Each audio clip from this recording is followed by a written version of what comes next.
Okay, good morning बच्चों. So in last class we started with your general meetings chapter. काफ़ी चीज़ें हम लोगों ने डिस्कस किया था पिछले 2 सेशंस के अंदर. हम लोगों ने essential elements in relation to general meeting discuss किया था. देन लास्ट क्लास के अंदर more specifically we had discuss the provisions relating to annual general meeting,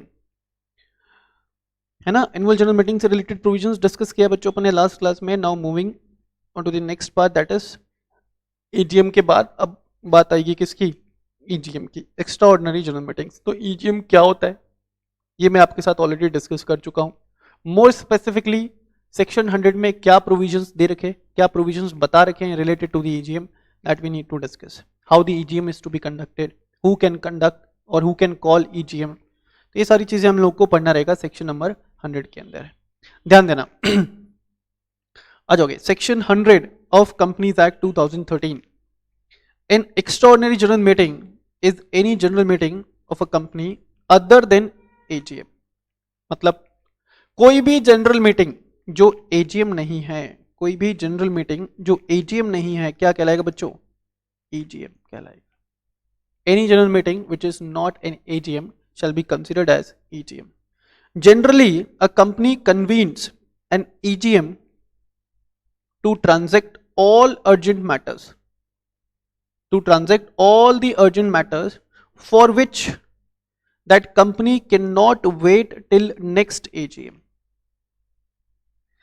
And EGM may call to transact any business other than the ordinary business. मैंने आपको बोला था last class में कि EGM में जितने भी बिजनेस ट्रांजेक्शन्स कैरी आउट किए जाएंगे, EGM में जितने भी बिजनेस ट्रांजेक्शन्स कैरी आउट किए जाएंगे, they all will be of special nature. They all will be of special nature. Other than the ordinary business for fixed AGM, every item of EGM is considered as, every item of AGM is considered as special business item. ठीक है. तो EGM में only, EGM में only special businesses are being transacted. ठीक है. क्योंकि ordinary business transact करने के लिए आपको क्या करना पड़ेगा, ऑर्डिनरी बिजनेस ट्रांजैक्ट करने के लिए आपको एजीएम बुलाना पड़ेगा. चलिए आगे. एंड ईजीएम में be convene by the board of directors. Board of directors call कर सकता है ईजीएम खुद से, on its own, on its own. Board of directors call कर सकता है ईजीएम खुद से. आगे. By the board of directors on the requisition of members, on the requisition of members. और यहां पे तुम मोर स्पेसिफिकली लिख सकते हो on the request of members. तो यहां बोला कि पहले board of directors EGM call कर सकता है खुद से या मेंबर्स के रिक्वेस्ट पे. Board of directors EGM call करेगा खुद से या मेंबर्स के रिक्वेस्ट पे. ठीक है. और बाय द रिक्विजिशनिस्ट, और बाय द रिक्विजिशनिस्ट. मान लो कि पहले मेंबर्स ने ना रिक्वेस्ट किया बोर्ड ऑफ डायरेक्टर्स से. देखना, मेंबर्स ने बोर्ड ऑफ डायरेक्टर्स से रिक्वेस्ट किया. ठीक है. अब board of directors may or may not accept the request, या board of directors may or may not call the meeting, may or may not call the EGM on the request of members. ठीक है. अगर members के request पे EGM call कर दिया तब तो इस वाले मोड में कवर हो जाएगा. और अगर मेंबर्स के रिक्वेस्ट पे ईजीएम कॉल नहीं किया, अगर मेंबर्स के रिक्वेस्ट पे ईजीएम कॉल नहीं किया तो मेंबर्स के पास ऑप्शन है, जिन्होंने रिक्वेस्ट लगाया था बोर्ड ऑफ डायरेक्टर्स को, उसके पास ऑप्शन है, they can call the EGM by themselves, they can call the EGM by themselves. और उसी को अपन बोलते हैं calling of EGM by requisitionist, calling of EGM by requisitionist. और it can be called by the tribunal, और it can be called by the tribunal in exceptional circumstances. ठीक है. एनसीएलटी. तो ईजीएम कॉल करने के लिए authority board of directors, members by making a request to the company, then members by themselves and tribunal. देखोगे. Who may convene an EGM? An extraordinary general meeting may be convened by the directors if some business of special importance requires approval from the members whenever required. So in such cases, board of directors may convene, board of directors may convene क्या बच्चों, extraordinary general meeting. Then it can be convened by the board of directors on the requisition of members. The members of a company may ask for an EGM to be held. The members of the company may ask for an EGM to be held.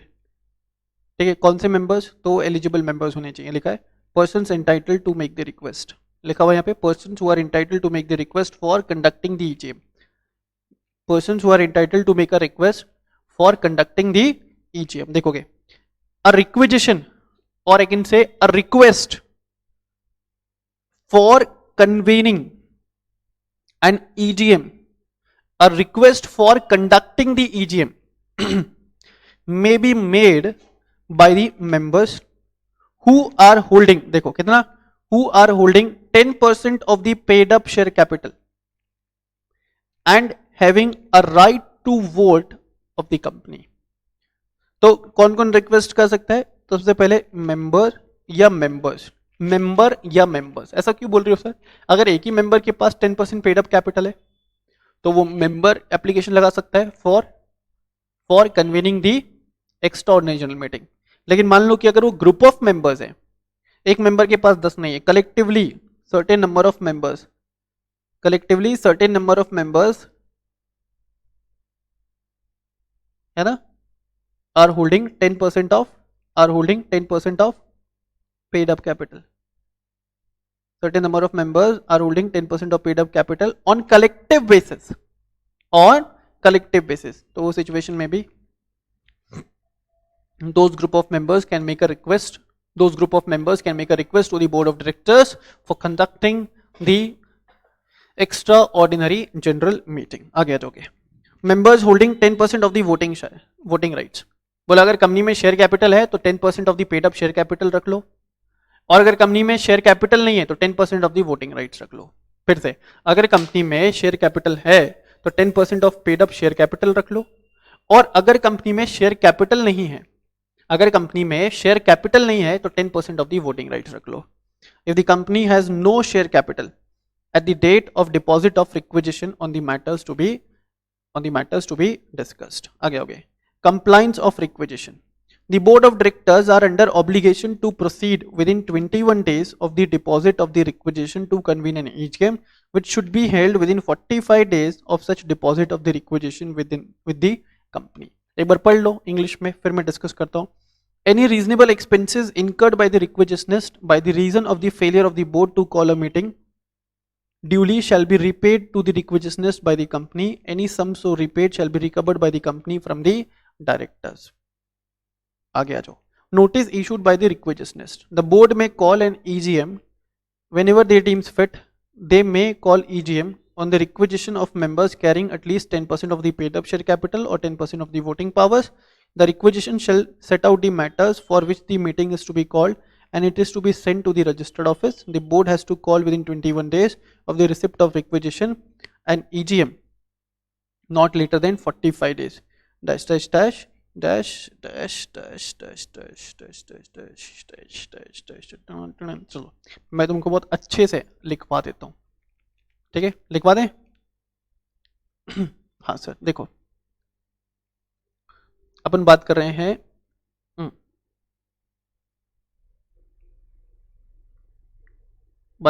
हैं calling of EGM by the board of directors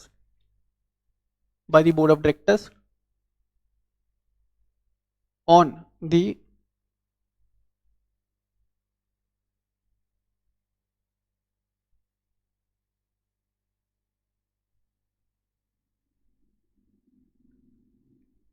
requisition of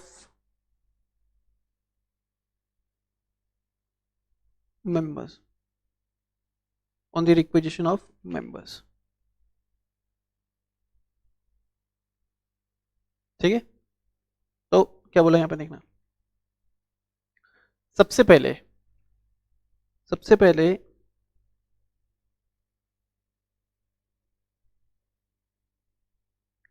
members होने चाहिए कौन, तो sir members होने चाहिए eligible members. ठीक है, अब एलिजिबल मेंबर्स कौन होता है sir?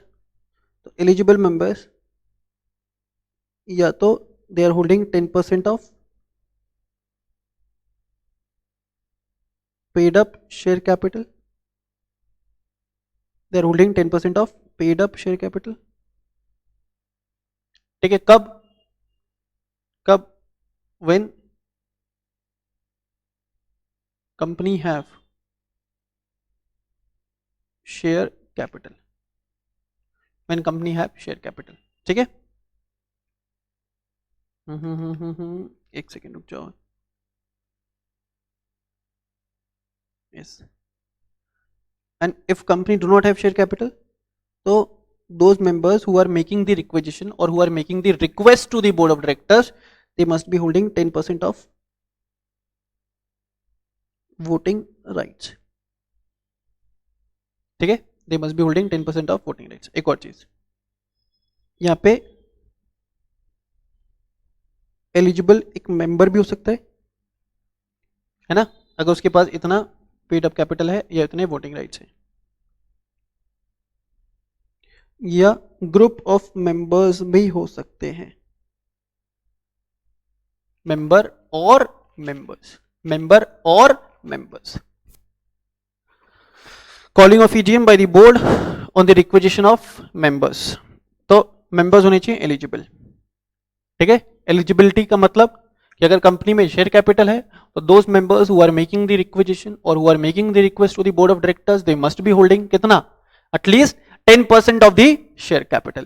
If the company do not have share capital, then the members making the request must be holding at least 10% of the voting rights। They must be holding at least 10% of the voting rights। ठीक है sir? हाँ जी, आगे आओ। तुमने request लगाया company के board of directors को, ठीक है? अब जिस दिन तुमने रिक्वेस्ट लगाया बोर्ड ऑफ डायरेक्टर्स को, ठीक है, अब यहां पे ना दो पॉसिबिलिटी है बच्चों,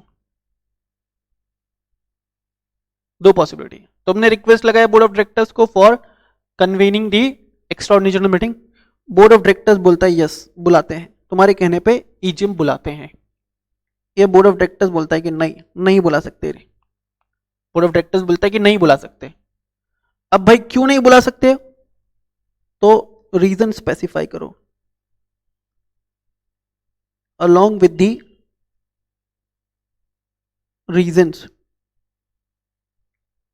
specified, along with the reasons specified, reason specify करो कि क्यों नहीं बुला सकते। बात समझ में आ रहा है क्या? रुकना, अभी बहुत जबरदस्त चार्ट बनाऊंगा इसके ऊपर अभी।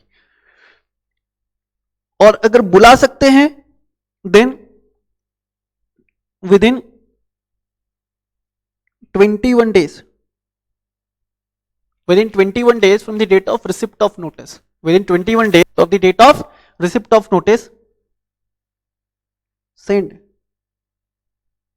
notice to members as well as to directors, auditors, every other person who are entitled to receive the notice, send notice for conducting EGM। अगर हाँ तो बुला रहे हो तो भाई 21 दिन के अंदर क्या भाई करो, नोटिस भेज दो ईजीएम बुलाने के लिए, अगर हाँ है तुम्हारी तरफ से तो। ठीक है, आगे सर 21 दिन कहां से है, तो बच्चों 21 दिन from the date of receipt of requisition. 21 दिन कहां से, from the date of receipt of requisition from the members. और मेंबर्स का मतलब यहां पे क्या, एलिजिबल मेंबर्स। मेंबर्स का मतलब क्या, एलिजिबल मेंबर्स। क्लियर है? चलो आगे। And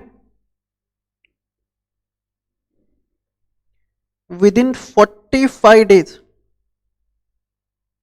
and within 45 days meeting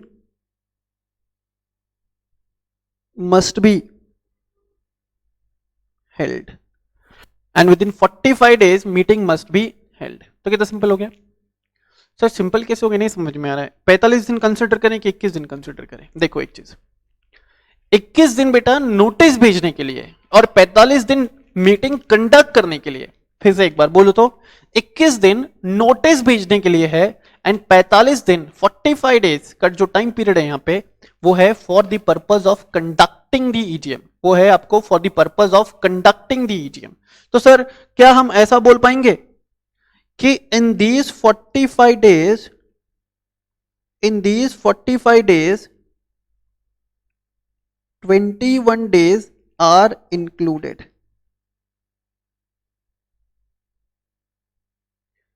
In these 45 days 21 days are included। आया बात समझ में? 45 डेज में तुमको नोटिस, तुमको मीटिंग कंडक्ट करना है एंड 21 डेज में नोटिस भेजना है। तो ये जो 45 डेज का जो टाइम स्पैन है, 45 डेज में 21 days are included. I hope it is clear now. ठीक है, आगे चलो सर, ये तो हो गई मीटिंग कंडक्ट होने की बात। अब अगर मीटिंग कंडक्ट नहीं किया, बोर्ड ऑफ डायरेक्टर्स ने मीटिंग कंडक्ट नहीं किया, मना कर दिया with the reasons so specified, in such cases if the members still feels adequate या reasonable to conduct meeting, if they still feel adequate or reasonable to conduct the meeting, then in such cases,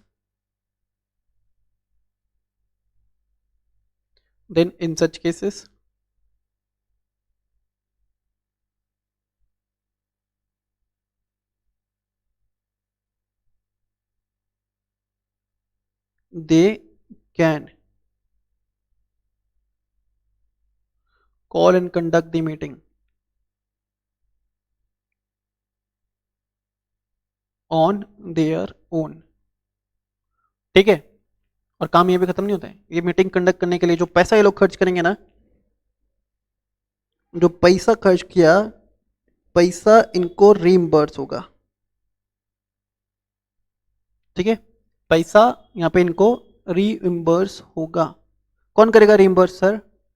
तो पैसा reimburse करेगा company. बस एक बार इसको copy कर लो, एक बार तुम इसको कॉपी कर लो, मैं तुम्हारे लिए साइड में जाता हूं। ये सर गए साइड में, सर गायब भी कर देता हूं सर को। चलो अभी कॉपी कर लो।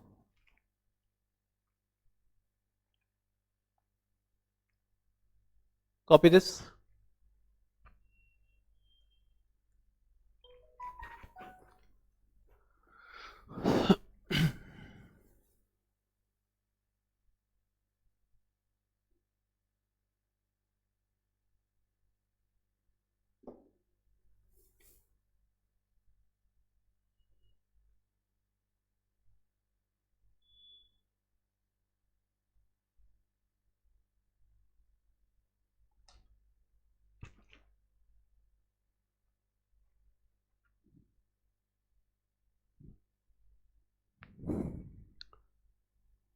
ठीक है सर, वापस आ गए, कॉपी कर लिया। चलो,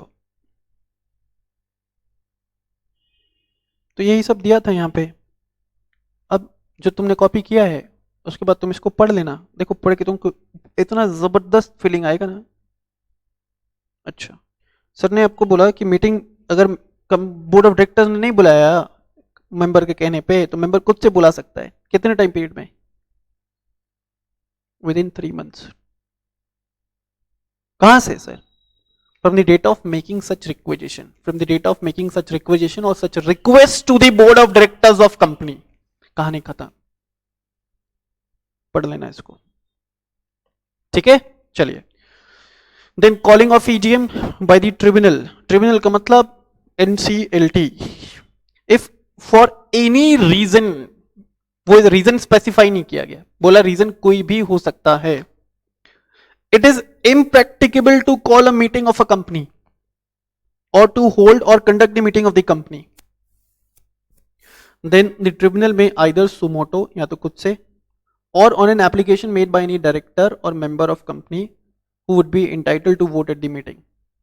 In such cases ट्रिब्यूनल क्या कर सकता है? Tribunal may pass an order for conducting a meeting of the company on such terms and conditions as the tribunal may thinks fit. बहुत जबरदस्त, मजा आ गया।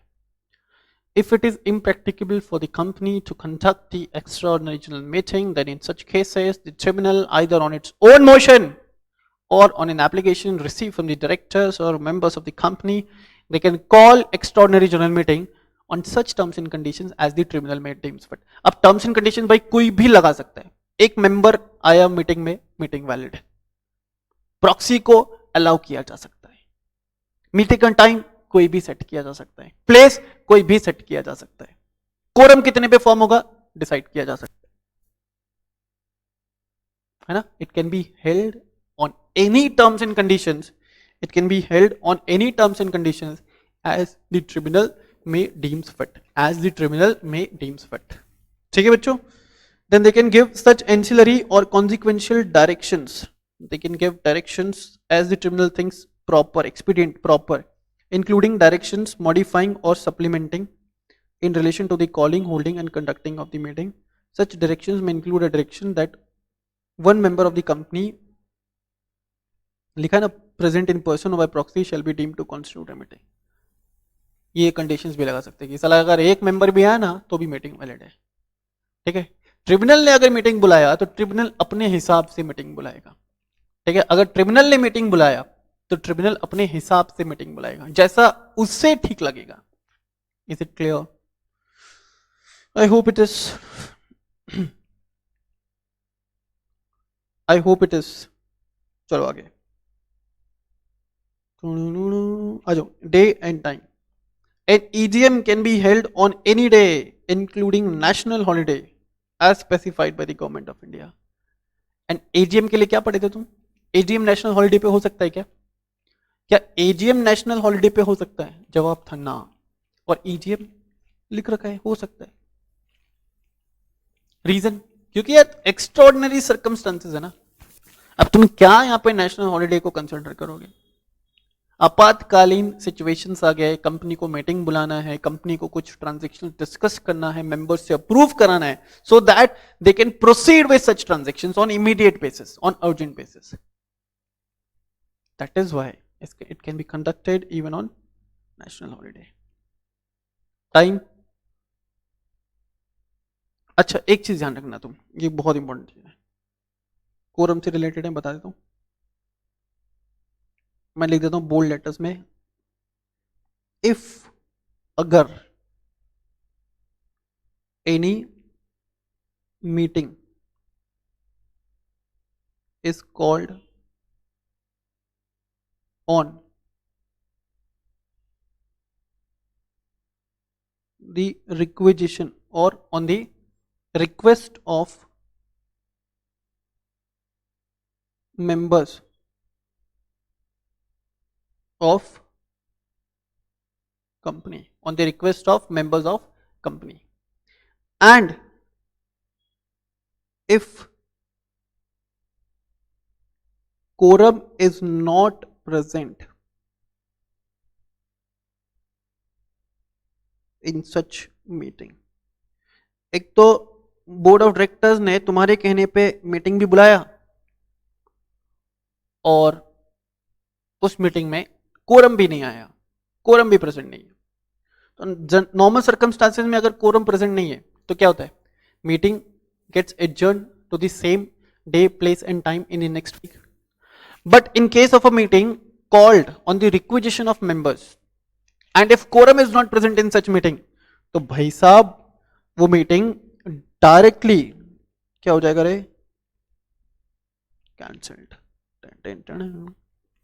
वो डायरेक्टली क्या हो जाएगा बच्चों? Cancel. It won't be postpone. ठीक है. चलिए आगे आ जाओ. Type of EGM. EGM called by the requisitionist either at the registered office it will be held or at any place city within the city, town or village where the registered office is situated. ठीक है. EGM of wholly owned subsidiary company incorporated outside India, any place in India or outside India. ठीक है. तुम्हारा कोई Holi own subsidiary जो India से बाहर है तो उसके रिलेशन में, वो कंपनी के रिलेशन में, वो होली ओन सब्सिडरी कंपनी के रिलेशन में तुम EGM कंडक्ट कर पाओगे either in India or outside India, at any place either in India or outside India. ठीक है. Then other EGM any place in India. तो नॉर्मल देखो, अब ऐसा प्रोविजन मान लो कि नॉर्मली अगर ईजीएम कंपनी बुला रही है तो कहीं पे भी बुला सकती है। फिर से, नॉर्मली अगर कंपनी ईजीएम बुला रही है तो कहीं पे भी बुला सकती है, लेकिन अगर कंपनी ने ईजीएम बुलाया on the request of members of company, then the EGM shall be conducted at the registered office of the company or at any place within the same city, town or village where the registered office of the company is situated. और अगर आप EGM call कर रहे हो in respect of your wholly owned subsidiary located outside India, in respect of your wholly owned subsidiary located outside India, then in such cases, EGM can be held either in India or outside India. आओ आगे, business to be transacted. Sir ये तो फालतू बात है, हम लोग पहले से मालूम है sir. An EGM shall only transact the special businesses. An EGM shall only transact the special businesses and an explanatory statement is required to be attached to the notice of such EGM. EGM में तुम जो भी business transaction carry out करोगे वो हमेशा क्या होगा, special nature of business transaction होगा। वो हमेशा क्या होगा रे, any business transaction carried out in the extraordinary general meeting shell always be of special nature, shell always be of special nature. Clear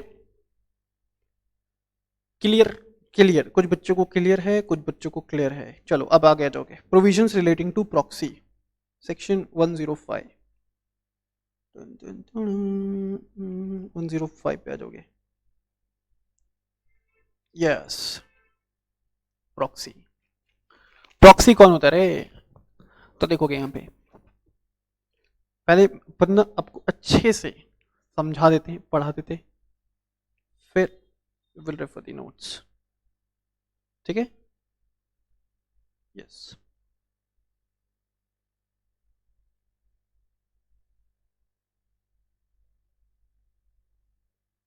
देखो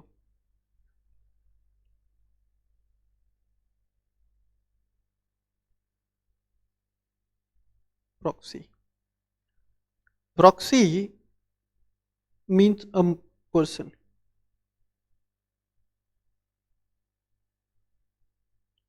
who is appointed by the member of company, who is appointed by the member of company। क्यों किया गया? to attend the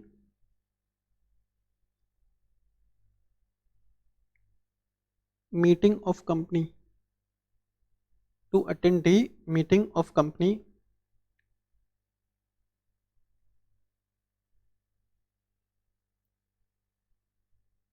on behalf of that member of company। Proxy का मतलब ऐसा कोई person जिसको appoint किया मेंबर ने। क्यों अपॉइंट किया सर? मीटिंग अटेंड करने के लिए, to attend the meeting on behalf of member of company, to attend the meeting on behalf of member of company, ठीक है? अब ये जो प्रॉक्सी है, he can be any member of company, proxy can be a member of company or he can be any outsider, or he can be any outsider। proxy can either be a member or any outsider, ठीक है बच्चों? चलो आगे, for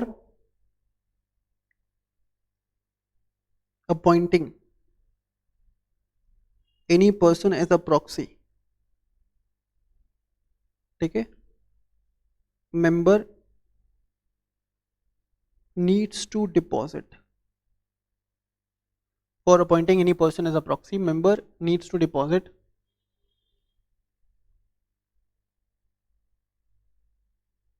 a proxy form, proxy form deposit करना पड़ेगा at least 48 hours before the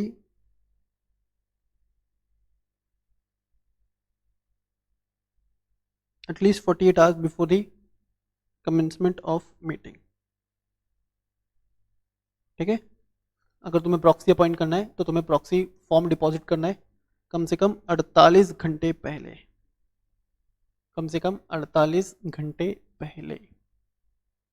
is it clear? Is it clear? Okay. अगर company private है तो वहां पे मेंबर एक प्रॉक्सी अपॉइंट कर सकता है, और अगर कंपनी पब्लिक है तो more than one proxy can be appointed.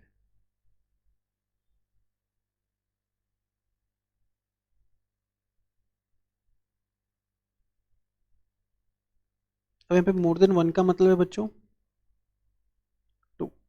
अगर कंपनी पब्लिक है तो more than one proxy can be appointed, और यहाँ पे मोर देन वन प्रॉक्सी का मतलब क्या?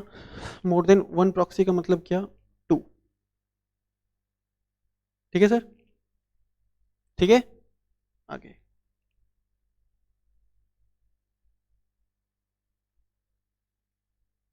Proxy needs to act exactly as per the instructions given by member who has appointed such proxy. Proxy को member ने अपॉइंट किया है to attend the meeting on behalf of the member. Thus, proxy needs to act exactly as per the requirement of member. Member ने जो उसको समझा करके, बुझा करके, बोल करके भेजा है ना, उसको उतना ही समझना है और उसको वैसे ही अपने आप को कंडक्ट करना है. उसको उतना ही समझना है और वैसे ही अपने आप को कंडक्ट करना है. Is it clear? क्लियर है? आगे देखो.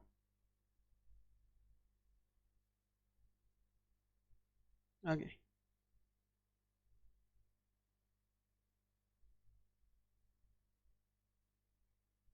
a proxy can represent maximum 50 members. इसका मतलब कि ऐसा पॉसिबल है कि एक प्रॉक्सी 50 मेंबर को रिप्रेजेंट करे, या ऐसा बोल लो कि 50 मेंबर्स ने एक ही पर्सन को प्रॉक्सी अपॉइंट किया है.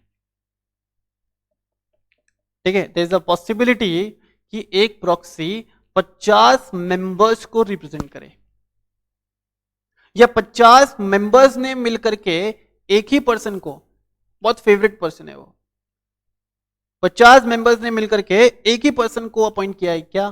प्रॉक्सी. पॉसिबल है. ठीक है, और मेंबर्स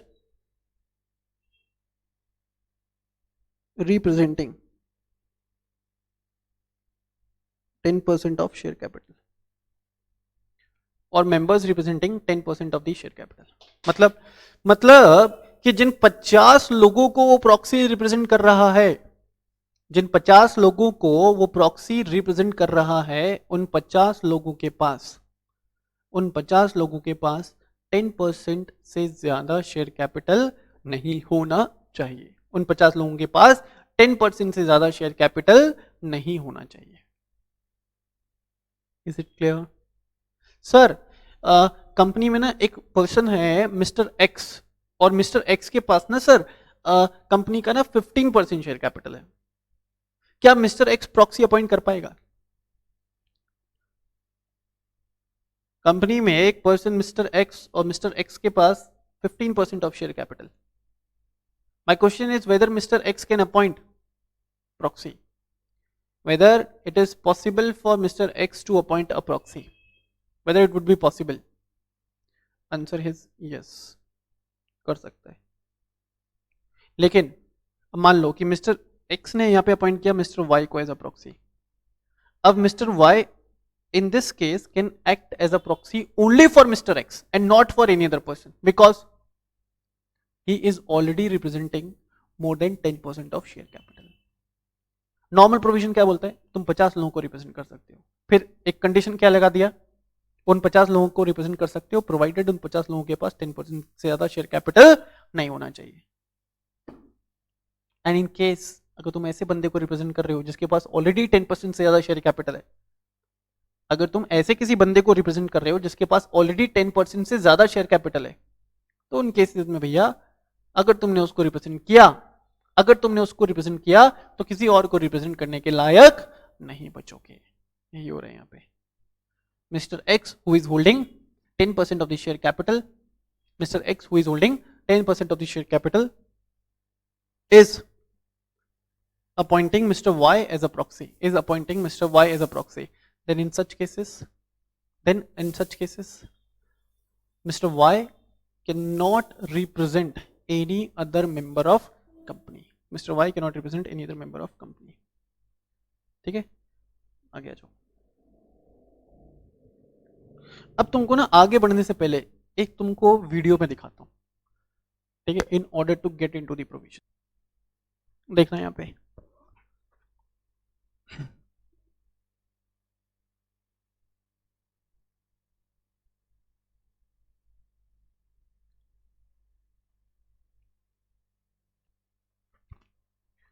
देखोगे तो यहाँ पे mister Mukesh Ambani is addressing at the AGM to various stakeholders of the company. इसका वॉल्यूम में बढ़ा देता हूँ।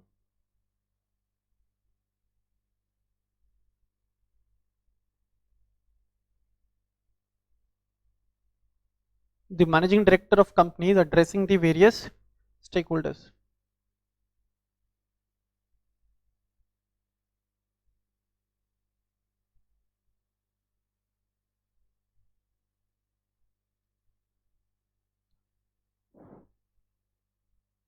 और यहाँ पे देखो एक बड़ा सा ऑडिटोरियम है और इस बड़े से ऑडिटोरियम में दुनिया भर के लोग।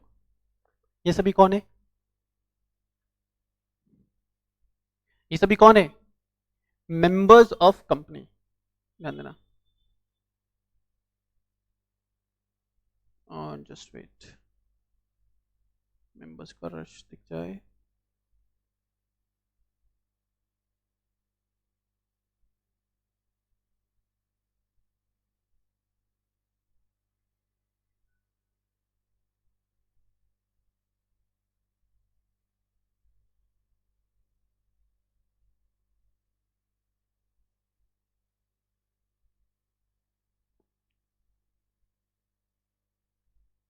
Yes, this you can see. A large number of members are there attending this speech. अब मुझे फाइंड आउट करना है, तुम ध्यान देना। अब मुझे फाइंड आउट करना है कि इनमें से कौन सा पर्सन प्रेजेंट है इन पर्सनल कैपेसिटी एंड कौन पर्सन प्रेजेंट है थ्रू प्रॉक्सी। बस में आ रहा है क्या? As meeting will be conducted in a large auditorium,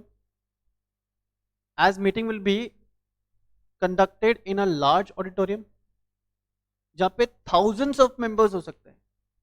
अब जब thousands of members है तो I need to ensure कि भाई जो भी इस ऑडिटोरियम में बैठा हुआ है, जो भी मीटिंग रूम में है, they all are legally entitled to attend this meeting. I need to ensure this, that they all are legally entitled to attend this particular meeting. तभी तो रिजोल्यूशन वैलिड तरीके से पास हो पाएगा। बस में रहेगा। Thus, being a member of company, I may be required to inspect the register of members. ठीक है, I may be required to inspect the register of members in order to ensure कि सारे members जो meeting attend करने के लिए आए हैं, they are duly authorised to attend the meeting. अब अगर मेंबर्स पर्सनल कैपेसिटी में नहीं है, तो in that case I need to inspect the proxy, I need to inspect the list of proxies. ठीक है, तो प्रॉक्सी लिस्ट अगर मैं इंस्पेक्ट कर रहा हूं तो I would be able to determine और I will be able to know कि कौन कौन मेंबर पर्सनल कैपेसिटी में प्रेजेंट है एंड कौन कौन मेंबर प्रेजेंट है मीटिंग में through proxy. So in order to inspect the proxy list,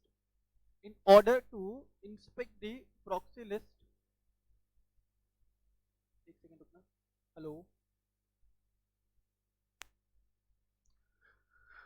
hello, in order to inspect the proxy list, I can make a request to the company. अगर मुझे proxy list inspect करना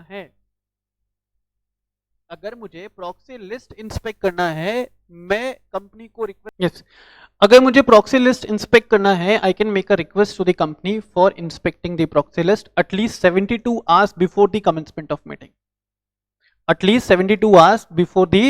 commencement of meeting, and in such cases inspection will be available to me within 24 hours before the commencement of meeting till the conclusion of meeting. मेरे को inspection अगर करना है तो मुझे रिक्वेस्ट लगाना पड़ेगा मीटिंग कमेंस होने के 72 घंटे पहले।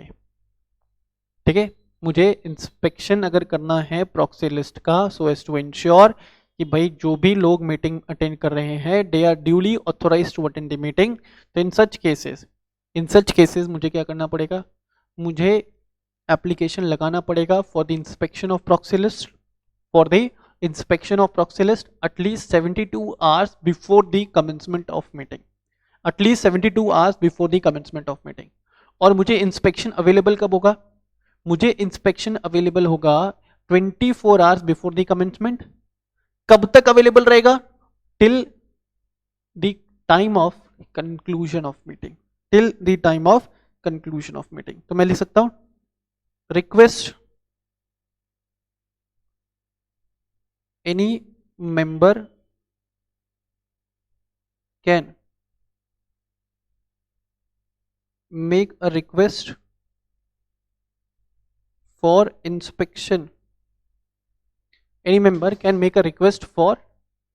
inspection of proxy list, है ना। कैसे कर सकता है request, by way of making an application,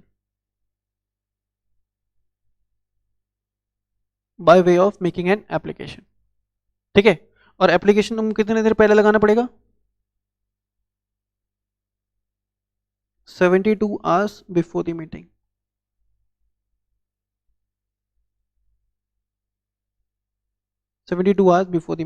ठीक है। अब तुमको इंस्पेक्शन अवेलेबल कब होगा, 24 hours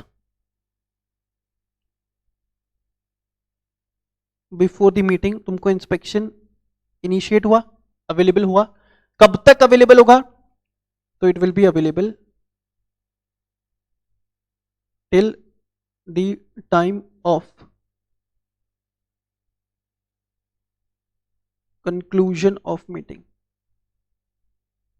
it will be available till the time of conclusion of meeting. कहानी खत्म। आगे आ जाओ, next important provision, a proxy shall not have any rights to speak in the meeting। कुछ नहीं बोल पाएगा बेचारा, बस जाएगा और चुपचाप ऐसे करके बैठ जाएगा, चुपचाप बोल नहीं सकता कुछ भी। मीटिंग्स में क्या क्या चीजें और उसको सिर्फ ऑब्जर्व कर सकता है, सुन सकता है, समझ सकता है, बोल नहीं सकता। बोलने का अधिकार नहीं है किसके पास, प्रॉक्सी के पास। ठीक है, as well as he can not vote on show of hands. अगर वोटिंग हो रहा है by way of show of hands तो वोटिंग नहीं कर पाएगा। अगर वोटिंग हो रहा है by way of show of hands तो वोटिंग भी नहीं कर पाएगा।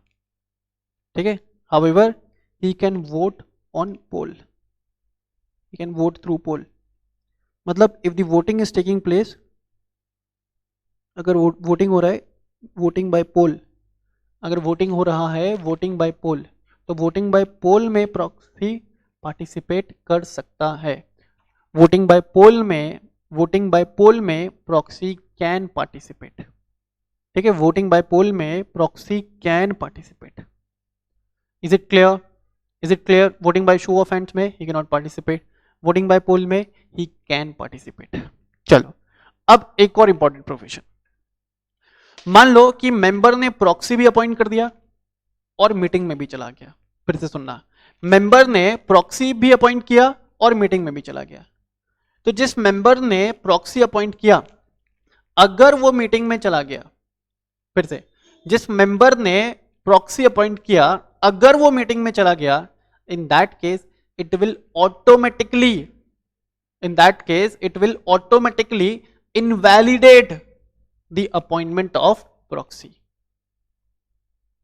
ठीक है, डीम्ड रिवोकेशन मान लिया जाएगा। किसका? प्रॉक्सी का। हाउएवर अगर प्रॉक्सी ने ऑलरेडी वोटिंग एक्सरसाइज कर लिया है ऑन बिहाफ ऑफ मेंबर, अगर प्रॉक्सी ने ऑलरेडी वोटिंग कर दिया है तो in that situation voting made by the proxy shall be considered as valid. Voting already कर चुका है प्रॉक्सी, फिर मेंबर आया तो भाई जो वोटिंग ऑलरेडी कर चुका है ना प्रॉक्सी, उसको तुम वैलिड कंसीडर कर लोगे। जो वोटिंग ऑलरेडी कर चुका है प्रॉक्सी उसको तुम वैलिड कंसीडर कर लोगे। Is it clear? अच्छा, एक और चीज, जिस मेंबर ने प्रॉक्सी को अपॉइंट किया अगर उस मेंबर का डेथ हो जाता है, ठीक है, जिस मेंबर ने प्रॉक्सी को अपॉइंट किया अगर उस मेंबर का डेथ हो जाता है and company has got intimation about the death of member, and company has got intimation about the death of the member, then in such cases, ठीक है, प्रॉक्सी का क्या हो जाएगा? Revocation, provided company has got the intimation about the death of the member before the commencement of meeting। आ गया ना twist? company has got the intimation about the death of the member who have appointed any proxy before the commencement of meeting, before the commencement of meeting, तो in that case deemed revocation. लेकिन अगर company को मालूम चलता है, chairman of meeting को मालूम चल रहा है either during the meeting or at the end of the meeting about the death of member who has appointed proxy, तो in such cases deemed revocation नहीं होगा। बच्चों, डीम्ड रिवोकेशन कब पॉसिबल है? तो डीम्ड रिवोकेशन पॉसिबल है only when, deemed revocation possible है only when member who has appointed the proxy has died and company has received intimation in this respect, company has received information in this respect, either company has received information in this respect before the commencement of meeting। अगर company को intimation मिल रहा है, information मिल रहा है either during the meeting or at the end of the meeting, in that case revocation is not valid, या उस case में revocation नहीं होगा। किसका? प्रॉक्सी का। Is it clear? ठीक है सर, तो this was all about your proxies. मैं देख लेता हूँ कोई नया चीज।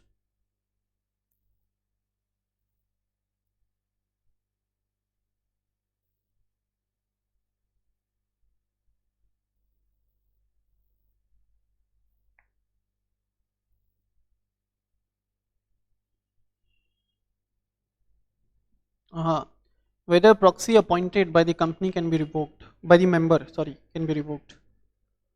आंसर है इसका यस। जो प्रॉक्सी अपॉइंट किया गया है, प्रॉक्सी का अपॉइंटमेंट रिवोक किया जा सकता है by the member provided member has communicated the same with the company in return. Company has, member has communicated the same, communicated the company about the revocation of proxy, है ना, in writing, and company has received the information before the commencement of meeting. तो उन cases में revocation of proxy is possible. तो अच्छा class हम लोग यहाँ तक रखते हैं, rest we will continue in our next session. ठीक है, यहाँ तक आप पढ़ो, प्रॉक्सीज तक आप पढ़ के आइए before coming into the next session. ठीक है सर, चलिए तो आज के लिए इतना। Thank you so much, bye bye, take care of your self.